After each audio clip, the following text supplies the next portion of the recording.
Hello, this is Arthur again, and today we have a 2007 BMW 335i, and it is a two-door E92. It has 134,000 miles. It is here to get a VRSF intercooler installed. This car does have few modifications on it.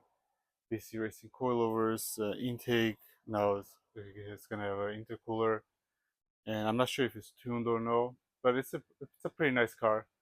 I'm just gonna show you some of the install highlights on this video and whether I like how the install went or no, if there was anything that to look out for major.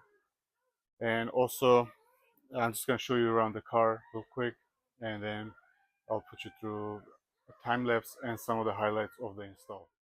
So here's a 2007 335i coupe. It is white with black interior. As I mentioned, 134,000 miles. This car has been here before a few times. First time I believe it got a oil pan gasket replacement. It had a heavy oil leak.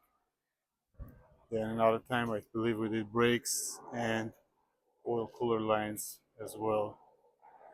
Now this time it's time for the intercooler install. This car is in pretty good shape. The owner doesn't drive it that much. It does have coilovers on it, although it's set at the, looks like from the stock ride height. To me it looks good. It is a well packaged car. Sport package. Does have the steering wheel shifters. It's the first year for the coupe of 3 Series, this body style, E92, and for being the oldest version, it's actually in really good shape. It does have the desirable N54 engine,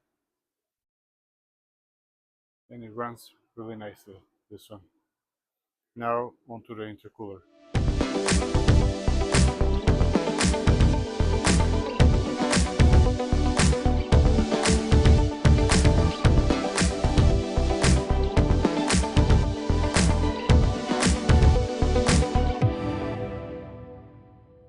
Okay, here I have the new intercooler and the old one out. You can see the new one is a lot bigger.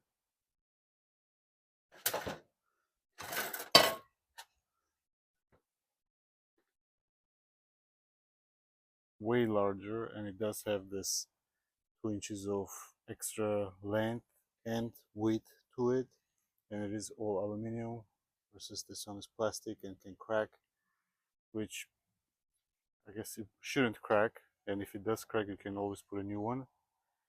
I do like the aluminum design on this one.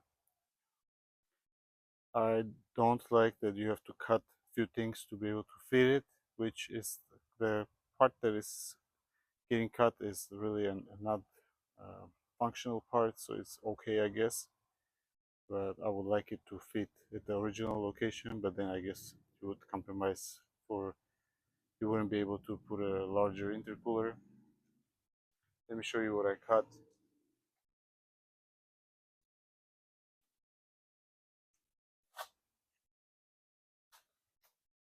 I had to trim down this piece over here all the way, about an inch width of plastic, as well as these, as they get in the way of the intercooler. And there's a little plastic tab over here. I was trying to cut it, but actually it's, you can actually just remove it and it should be fine. And then the intercooler fits in nicely. The only thing I don't like about this kit mostly is the hardware they provided. It's very generic Home Depot screws. Trying to see if I can find any better ones with the thread that works better for this hole. If not, I guess we can always use them or replace them later, but I would like to see better screws in there, like automotive screws instead of just regular hardware screws. I'm gonna go ahead and install it now. With the cuts that I made, it actually fits good. I'm gonna go ahead and install it now.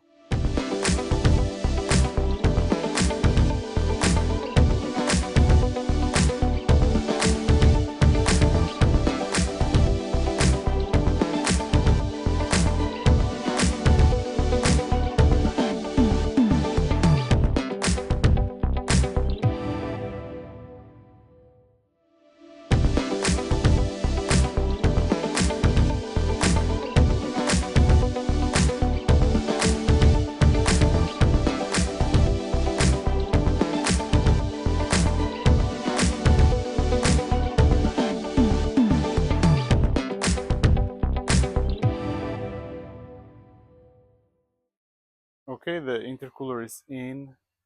The install went okay overall. The fitment is not too bad. Honestly, I'm not a fan of aftermarket parts too much because the fitment sucks usually. This one was probably one of the better ones. The tubing fit, I had to trim some of the tubing on the passenger side as it was too long, but I think they left it on purpose so you can adjust to your length. But driver's side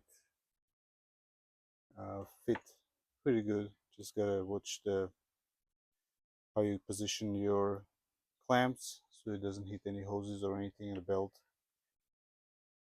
After trimming, the intercooler fit well. Didn't need to remove the bumper, which was a plus. Was able to access from the bottom everything, and as long as the fan is removed, you can access everything from top as well. As far as that goes, let's hear the engine, and that should be it for now. Please comment, like, and subscribe. There are more videos to come.